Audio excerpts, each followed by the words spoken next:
আলহামদুলিল্লাহ, যেই মাসটির অপেক্ষায় ছিলাম আমরা সকল মুসলমান ভাই ও বোনেরা, সেই মাসটি আবারও আমাদের মাঝে এই দীর্ঘ একটি বছর পর আমাদের কাছে চলে আসলো। সেটা হলো মাহে রমাদান। এই রমজান মাসে আমরা আল্লাহর কাছে একটাই চাইব, যেন আমাদের জীবনের গুনাহখাতা মাফ করে দেয় মহান রব্বুল আলামিন। ও যেন 30টা রোজা রাখার তৌফিক দান করে আমাদের, আর 5 ওয়াক্ত নামাজ জামাতের সাথে পড়ার তৌফিক দান করুক। এই রমজান মাসের আগে গত রমজান মাসে কত মানুষ মারা গেছে, তারা এই রমজান ফিরে পায় নাই।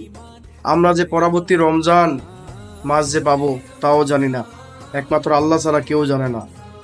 সেই জন্য বলতেছি সকল মুসলমান ভাই বোনদেরকে, আপনারা সবাই বেশি বেশি করে আল্লাহর কাছে কান্দাকাটি করে দোয়া করবেন, হে আল্লাহ যেন আমাদের নেক হায়াত বেশি বেশি দান করে, আর আমরা যেন 5 ওয়াক্ত নামাজ সবসময় জামাতের সাথে পড়তে পারি, এবং আমাদের গুনাহ খাতা যেন সব মাফ করে দেয়।